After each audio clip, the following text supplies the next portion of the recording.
Salut à tous et bienvenue au jardin de Luchan. Que diriez-vous d'une plante que vous installez une fois dans votre jardin et qui reste pour la vie? T'en penses quoi toi? Une plante facile, peu exigeante et qui demande peu d'entretien. Une plante qui apporte en plus beaucoup de couleurs et de gaieté.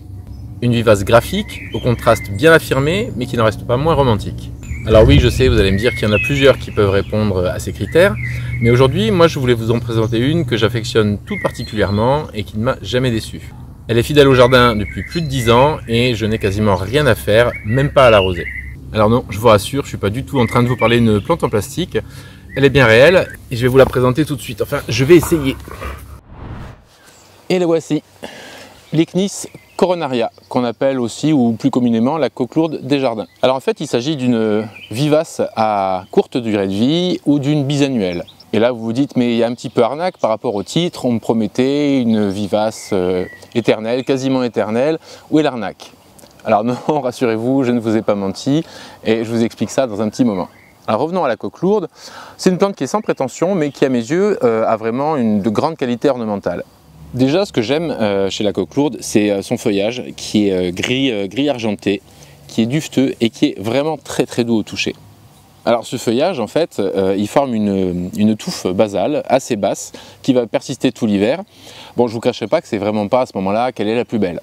Vers la fin du printemps, mai, juin ou juillet, ça va un peu dépendre de votre zone géographique et de votre climat, elle va développer des grandes tiges comme ça, très solides, bien ramifiées, c'est-à-dire qu'on a plusieurs embranchements au sommet desquels on retrouve des fleurs simples.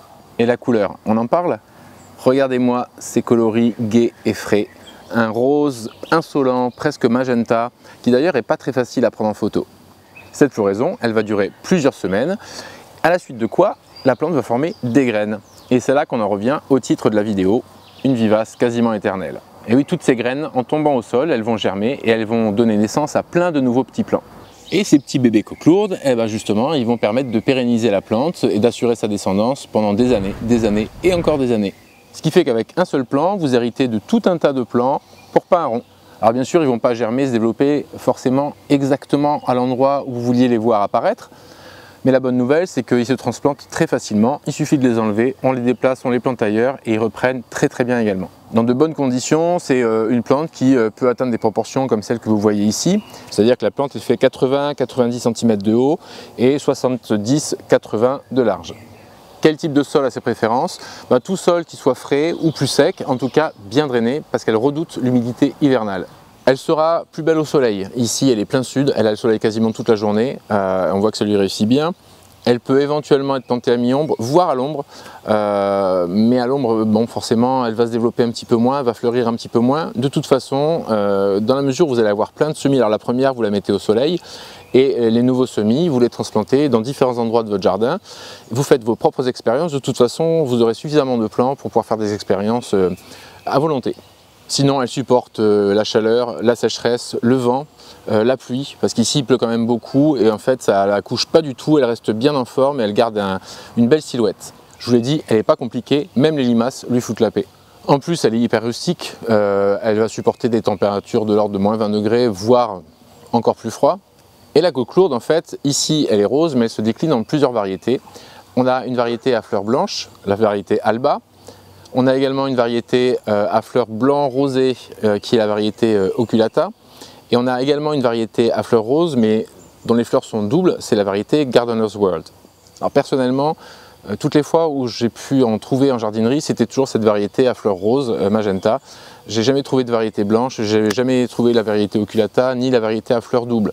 Donc si ces variétés vous intéressent, je vous conseille vivement de vous tourner vers des pépiniéristes, soit près de chez vous, soit sur internet, qui seront en mesure de vous fournir des variétés qui diffèrent un petit peu de celles-là. Concernant l'entretien, il n'y a pas besoin d'avoir fait l'ENA, c'est vraiment pas compliqué.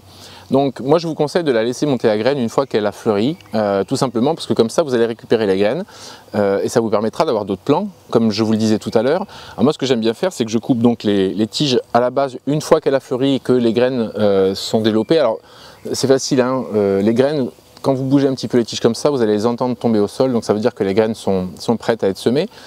Donc déjà rien que quand vous coupez les tiges, vous avez des graines qui vont se déposer dans le massif. Sinon vous coupez une tige et vous secouez dans un autre massif, dans un autre endroit du jardin où vous voulez la voir apparaître. Si vous ne voulez pas avoir de graines, vous avez le droit. Dans ce cas-là, vous coupez après la floraison, vous n'attendez pas que ça monte à graines. Par contre, la plante n'est pas très longévive, comme je vous le disais au début de la vidéo.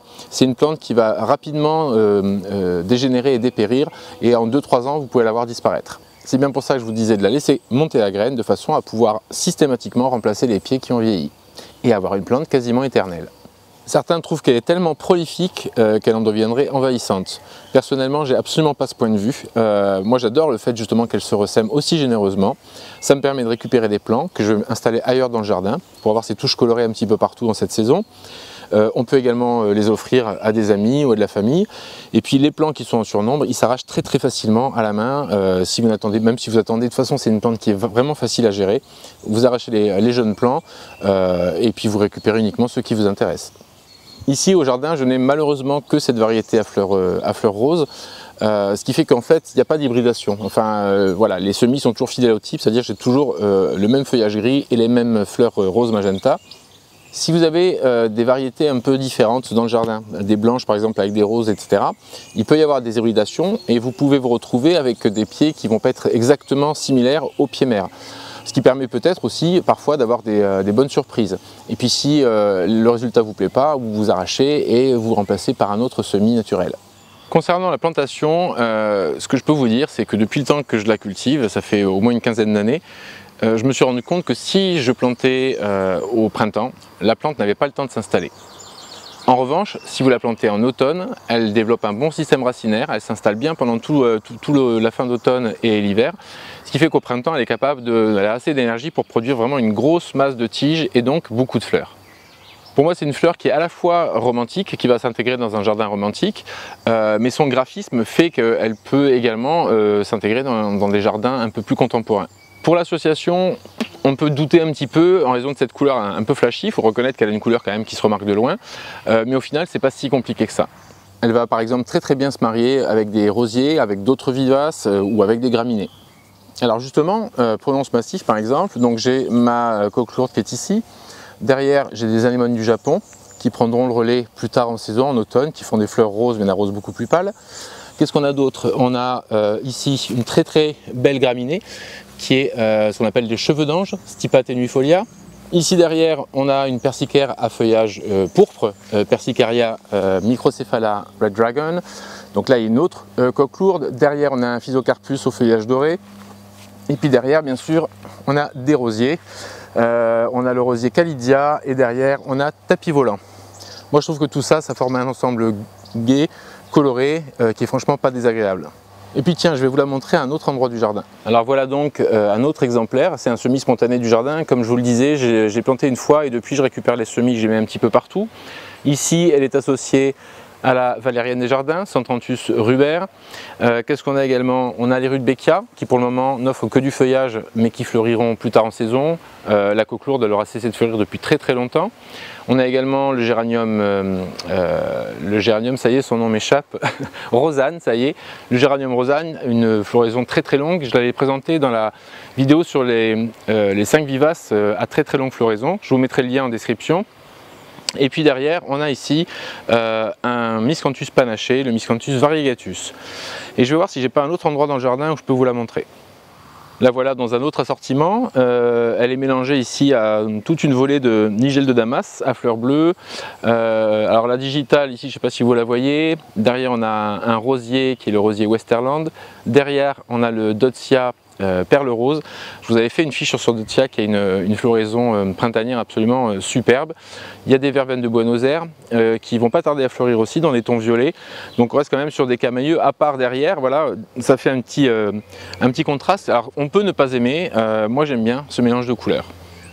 Je voulais également vous la montrer dans ce massif, parce que c'est un massif très récent qui a été créé à l'automne dernier. Beaucoup de plantes n'ont pas encore vraiment eu le temps de bien s'installer. Donc c'est une excellente plante bouche-trou. Si par exemple vous voulez combler en attendant que le reste se développe, ça va permettre aux arbres qui sont derrière ou aux autres vivaces qui sont derrière et qui sont de croissance plus lente de se développer correctement. Et en attendant, ça vous apporte une belle présence et de la couleur. Voilà, on arrive au terme de cette vidéo. J'espère que cette Lychnis coronaria, la coque lourde des jardins, va devenir la coqueluche de votre jardin. En attendant, n'hésitez pas à liker, à commenter, à partager, à vous abonner en activant la petite cloche rouge si vous voulez être tenu informé des prochaines vidéos qui vont sortir. Voilà, c'est un soutien qui fait du bien à la chaîne et que j'apprécie. Merci pour votre fidélité et à très bientôt. Ciao!